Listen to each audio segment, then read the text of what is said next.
बेताल पच्चीसी की 10वीं कहानी। उसके बाद विक्रमादित्य ने सिसप्पा वृक्ष के पास जाकर बेताल को वृक्ष से उतारा, अपने कंधे पर डाला और वहां से चल पड़ा। जाते हुए राजा ने उसकी पीठ के ऊपर बैठे हुए बेताल ने कहा, राजन, तुम थक गए हो, इसलिए थकावट दूर करने के लिए मुझसे एक कथा सुनो। किसी समय बीरबाहु नाम का एक श्रेष्ठ राजा था, जो छोटे बड़े अनेक राज्यों पर राज करता था। उसकी राजधानी अंगपुर नामक नगरी थी, जो वैभव व भव्यता में कुबेर की नगरी को भी मात करती थी। उसी नगरी में अर्थदत्त नाम का एक महाधनी व्यापारी रहता था। व्यापारी की 2 संतानें थीं। बड़ा लड़का, जिसका नाम धनदत्त था, और छोटी एक लड़की थी, जिसका नाम मदन सेना था। मदन सेना कन्याओं में रत्न के समान थी। एक दिन मदन सेना बगीचे में अपनी सखियों के साथ खेल रही थी। तभी धनदत्त का एक मित्र, जिसका नाम धर्मदत्त था, धनदत्त से मिलने पहुंचा। वहां बगीचे में अपनी सहेलियों के मध्य हंसी मजाक करती हुई मदन सेना को जब उसने देखा तो बस देखता ही रह गया। धर्मदत्त उसे देखते ही उस पर आसक्त हो गया था। उसका हृदय कामदेव के बाण के समूह से छिदकर रह गया था। मदन सेना के शरीर से लावण्य का रस झर रहा था। उसे देखकर हठात ही धर्मदत्त के मुख से निकल गया, आहा!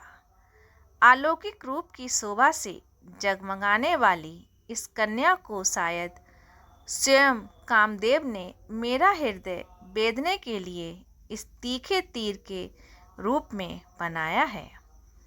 वह बहुत देर तक एक पेड़ की ओट से मदन सेना के रूप का रस पान करता रहा, और जब मदन सेना अपने घर के अंदर चली गई तो उसका मन उसे पाने के लिए व्यथित होने लगा। वह दुखी मन से घर लौटा और बिस्तर पर पड़ गया।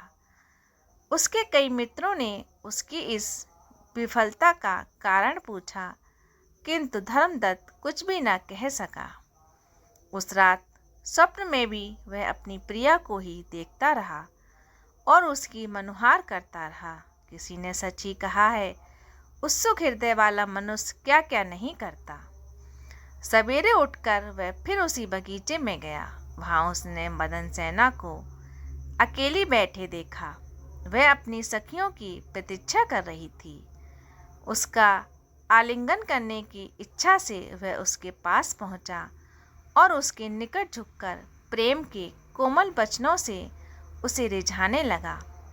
तब मदन सेना बोली, मैं कुमारी हूँ, दूसरे की वाग्दत्ता पत्नी भी हूँ। अब मैं आपकी नहीं हो सकती, क्योंकि मेरे पिता समुद्रदत्त नामक व्यापारी से मेरा रिश्ता तय कर चुके हैं। थोड़े ही दिनों में मेरा विवाह होने वाला है, इसलिए आप चुपचाप चले जाएं, क्योंकि कोई देख लेगा तो मुझे दोष लगेगा। इस प्रकार बहुत तरह से उसके समझाने पर धर्मदत्त ने कहा, मेरा चाहे जो भी हो, मैं तुम्हारे बिना जीवित नहीं रह सकता। उसकी यह बात सुनकर मदन सेना इस भय से विकल हो गई कि कहीं यह बल प्रयोग ना करे। उसने कहा, आपने अपने प्रेम से मुझे जीत लिया है, किंतु पहले मेरा विवाह हो जाने दीजिए। पहले पिताजी को कन्यादान का चिर आकांक्षित लाभ प्राप्त हो जाए, फिर मैं आपके पास चली आऊँगी।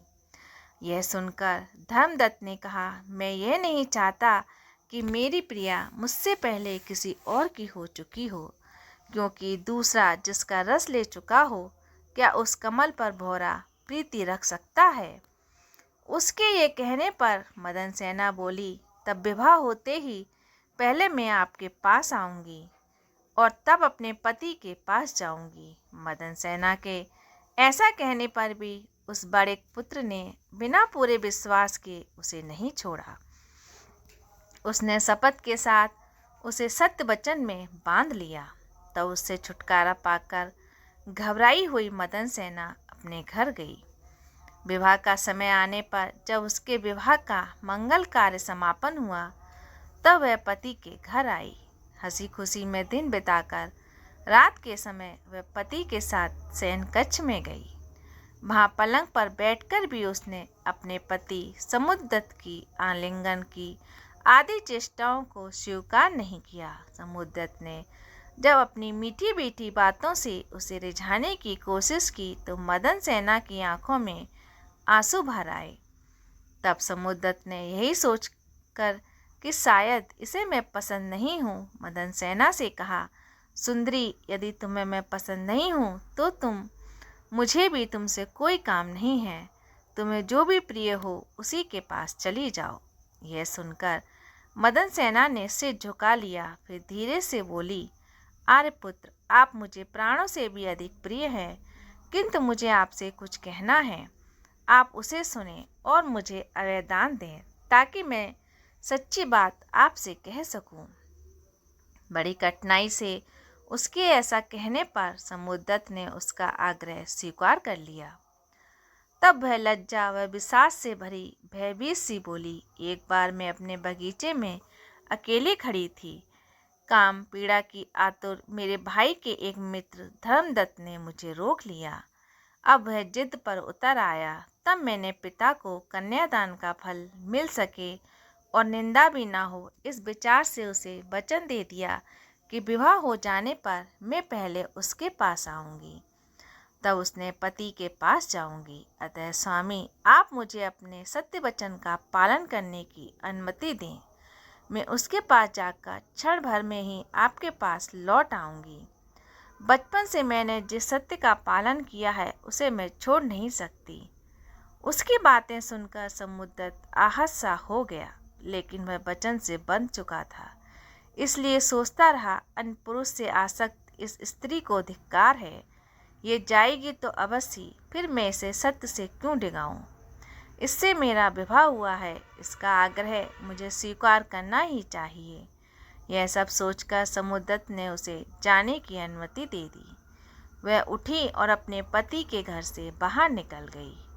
अंधियारी रात में मदन सेना अकेली ही जा रही थी। तभी मार्ग में किसी चोर ने दौड़कर उसका रास्ता रोक लिया। चोर ने जब उससे पूछा कि तुम कौन हो और कहाँ जा रही हो, तब डरती हुई मदन सेना ने कहा कि तुम्हें इसका क्या प्रयोजन, मेरा रास्ता छोड़ दो, यहाँ मुझे कुछ काम है। चोर ने कहा, मैं तो चोर हूँ, तुम मुझसे छुटकारा कैसे पा सकती हो? यह सुनकर मदन सेना बोली, तब तुम मेरे गहने ले लो।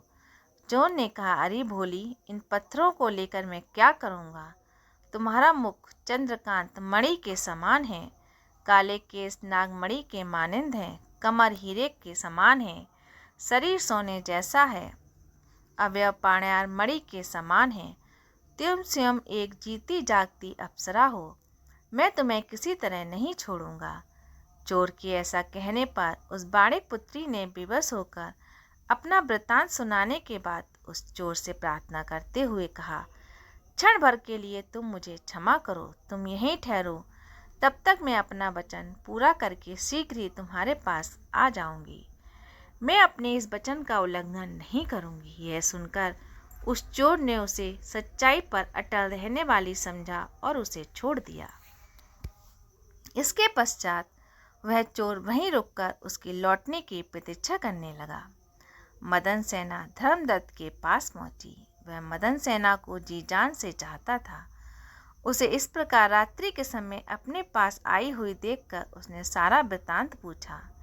सोचने के बाद वह बोला, मदन सेना, तुम्हारी सच्चाई से मैं संतुष्ट हूँ, लेकिन अब तुम पराई स्त्री हो, अतः इससे पहले कि तुम्हें कोई देख ले, तुम जहाँ से आई हो वहीं वापस चली जाओ। इस प्रकार धर्मदत्त ने जब उसे छोड़ दिया, तब वह उस चोर के पास आई जो मार्ग में उसकी प्रतीक्षा कर रहा था। चोर के ये पूछने पर कि तुम जहाँ गई थी वहाँ का हालचाल सुनाओ, मदन सेना ने वह सारी बातें सुनाई जो धर्मदत्त ने कही थी। तब उस चोर ने उससे कहा कि यदि ऐसी बात है तो मैं भी तुम्हें छोड़ देता हूँ। मैं तुम्हारी सच्चाई से संतुष्ट हूँ, तुम अपने गहनों के साथ अपने घर जाओ। इस तरह चोर ने भी उसे छोड़ दिया और उसकी सुरक्षा के लिए उसके साथ साथ चला। मदन सेना अपने सील की रक्षा कर सकी थी, इसलिए वह प्रसन्नतापूर्वक अपने घर पति के पास लौट आई। छिपकर उस सती ने अपने घर में प्रवेश किया और प्रसन्नतापूर्वक अपने पति के निकट गई। उसे देखकर जब उसके पति ने पूछा तो उसने सारा वृत्तांत उसे बतला दिया। समुद्रदत्त ने जब देखा कि उसके चेहरे की कांति कुम्हलाई नहीं है, न ही उसके शरीर पर किसी पर पुरुष से मिलने का कोई चिन्ह है, तो उसका मन भी शुद्ध है, तो उसने मदन सेना को अखंडित चरित्र वाली सती स्त्री मानकर उसका सम्मान किया। अनंतः वह उसके साथ सुखपूर्वक सफलदायक जीवन निर्वाह करने लगा। उस शमशान में ये कथा सुनाकर बैताल ने राजा विक्रमादित्य से फिर यूं कहा कि राजन, अब यह बताओ कि उस चोर और उन दोनों बाड़िक पुत्रों में से त्यागी कौन था? यदि जानते हुए भी तुम इस प्रश्न का उत्तर ना दोगे तो मैं तुम्हारे सिर के 100 टुकड़े कर दूंगा और ये फट जाएगा। मौन त्याग कर राजा ने बैताल से कहा, हे योगी सर, त्यागी उनमें से वह चोर ही था, दोनों बड़े पुत्र नहीं। समुद्रदत्त ने उसके विवाहित होने पर भी उसे त्याग समझकर उसका त्याग किया। वह कुलीन बड़िक अपनी स्त्री को दूसरे के प्रति आसक्त जानकर भी कैसे अपनाता? दूसरे बड़िक का हृदय भी एक समय पाकर मंद हो गया था। उसे इस बात का डर भी हुआ था कि सारी बातें जानकर उसका पति सवेरा होने पर राजा से कह देगा तो राजा उसे दंड दिए बिना नहीं मानेगा। अतः उसने भी मदन सेना को छोड़ दिया। लेकिन चोर को तो कोई डर नहीं था, वह तो गुप्त रूप से पहले ही पाप कर्म में लगा हुआ था। उसने जो आभूषण सहित पाई हुई स्त्री को छोड़ दिया, इससे सच्चा त्यागी कोई नहीं था। बैताल को अपने प्रश्न का सही उत्तर मिल गया और वह पहले की भांति राजा के कंधे से फिसलकर वापस सिस्पा वृक्ष की ओर उड़ गया। राजा भी अपना असीम धैर्य खोए बिना उसे ले जाने के लिए पुनः उस ओर चल पड़ा।